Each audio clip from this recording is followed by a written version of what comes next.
Rumaraga sa pagpalapas sa ating lahat. Para sa ating araw-araw na talata, tayo ngayon nasa Exodus Kapitulo 37, versikulo 10 hanggang 16. Umawari ng mesang akasya si Bezalel.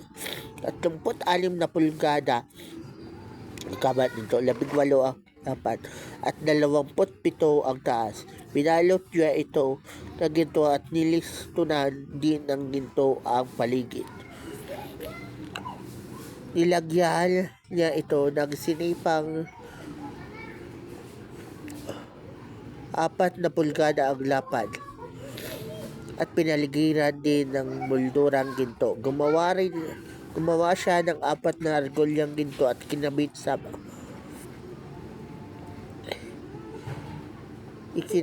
sa mga sulok sa may paa nito, malapit sa sinipa. Iginawa rin niya ang mesa ng mga pasanang akasyang binalot ng ginto. Gumawa rin siya ng mga kagamitang ginto para sa mesa, mga plato, tasa, mga mangkok para sa handog na inumin. So passage na to, makikita natin na ginawa ni Bezalel yung mesa. At syempre, alam natin na yung measurement, no, yung materials, pati yung design ay ginigay ni Lord na command kay Moses. At si Moses naman ay binigay yung command kay Bezalel. At ngayon si Bezalel, ito na, ginagawa niya na yung binigay sa kanyang command. At papapansin din natin dito na yung mga Israelites, sila ang nag-offer ng mga materials na yaon. So, binalot pa talaga yun ng ginto. Kumbaga, maganda pa yung design. So, kasi mahalaga rin kasi ang tungkulin ng mesang yaon. Kasi alam natin na sa Old Testament, meron silang tinatawag na sacrificial offering. Kasi nung Old Testament, para mapatawad yung mga Israelites sa kanilang kasalanan, nagsasacrificial offering sila ng mga animals na syempre ibo-burnt offering, o yung susunugin.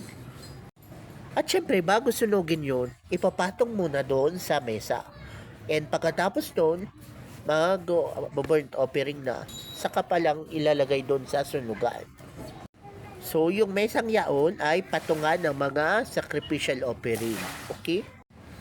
So, napansin natin dito na willing yung mga Israelites, kaya nagawa talaga yung mesang yaon. At yung iba pang mga material sa tent of the tabernacle.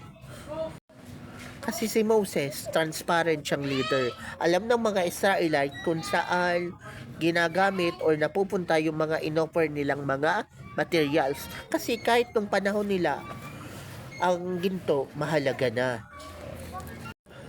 Tapos, yung acacia wood or yung kahoy ng acacia, nung panahon nila, yan ay mga matitibay ng materials. Kumbaga, pang matagalan na.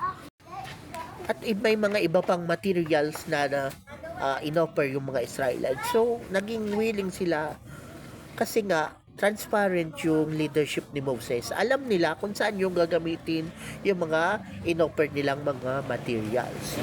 So, lesson learned sa lahat ng mga leaders. Gayahin nyo si Moses. Alam ng mga Israelite kung saan napunta yung mga inoffer nila. So, sa atin din, ganun din dapat.